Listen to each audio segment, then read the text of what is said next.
HD.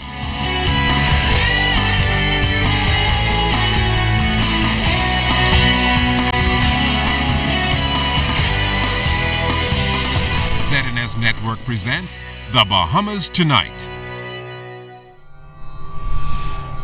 This portion of the news brought to you by BTC Everyday.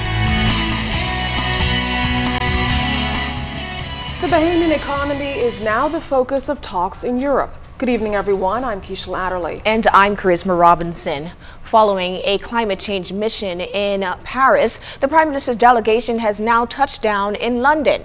This leg of the trip is expected to have significant impact for the economy of Grand Bahama. And as Clint Watson tells us tonight, those investment meetings are set to begin.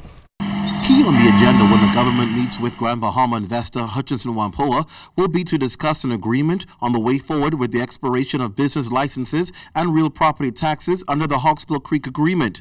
You see, the tax waiver was a significant part of the agreement that the company would have invested in Grand Bahama in the first place. It could also play heavily on their commitment to further invest in the Northern Island.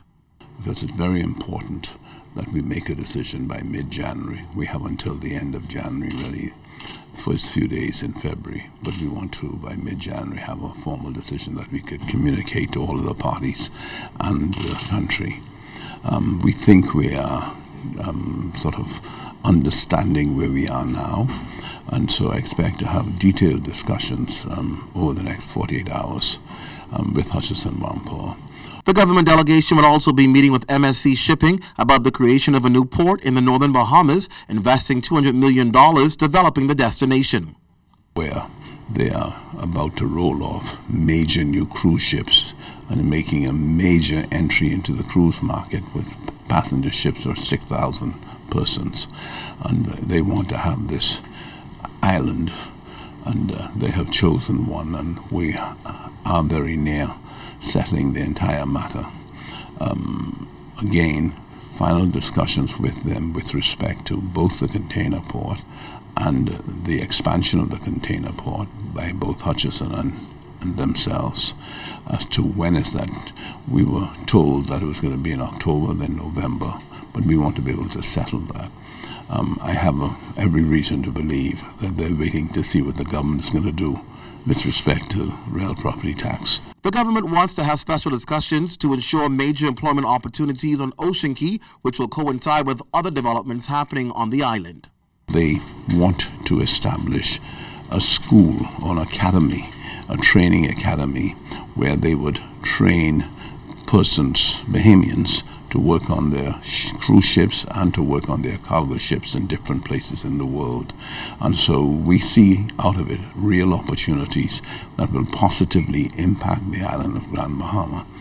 And when you add to that, that we're settling and should be very much near settling now in full the new cruise destination by Carnival Cruise Lines, that will also be in Grand Bahama. Another major economic intervention, because we're talking about new jobs. We're talking about $200 million in development. Now, the Prime Minister says though they've had some setbacks, he's optimistic that they'll be able to come to an agreement and has some good news for the people of Grand Bahama. In London, Clint Watson, ZNS Network News.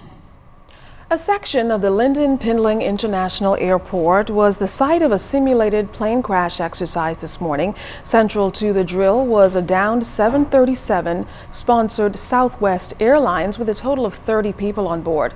Now, the simulation drill allows LPIA officials as well as participating emergency response and investigative agencies to test their emergency response procedures and business continuity plans in the aftermath of a crash. Mrs. Jan Knowles is Vice President of Marketing and Communications at LPIA. She says the drills are important to preparedness in the event of an emergency. We will be looking at how we handle this emergency in terms of putting out the fire.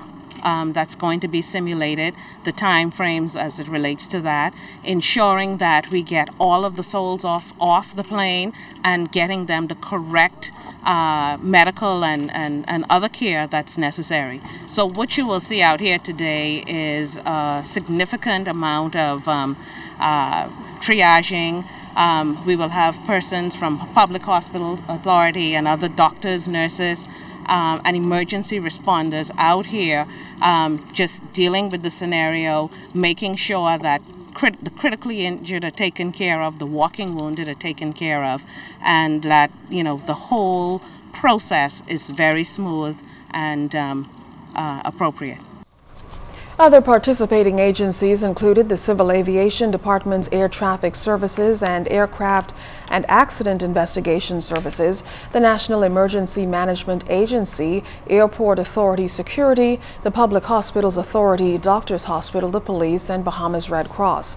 Knowles confirms that the full simulation exercise takes place every 2 years in accordance with international safety requirements. There are response times set aside or put in place by ICAO and other international agencies. And so those response times, we'll be monitoring those, as well as a number of other factors to ensure that we're meeting all of those standards.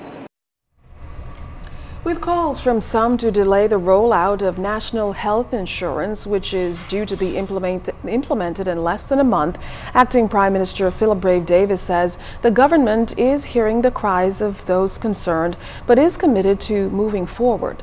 He says for far too long, Bahamians have had to make the tough decision of choosing between health care and other necessities.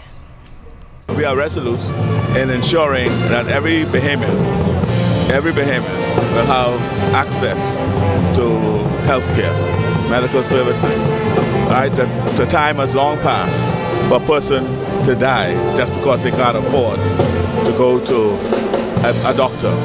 The time has long passed that a citizen of this country has to choose between whether to pay a child's school fee or buy food rather than go and attend a doctor to take care of their health.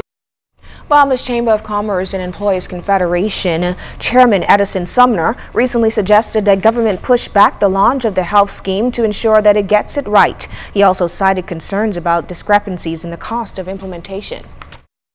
There will be costs associated with the implementation, right? And I think it is premature to determine what that cost is going to be. At the moment, there are a number of what I call services that government is now providing free and paying for on behalf of the citizens. We're going to look at or we're going to assess those, evaluate it, and then determine what it will cost. The discrepancy between sound and just what PwC said, there's a debate about whether that was a discrepancy or whether who was writing that, but that's a matter for the experts. Coming up, an extradition fight in the courts. And the latest in the Kurt McCartney murder trial. You're watching the Bahamas Tonight, the National Report.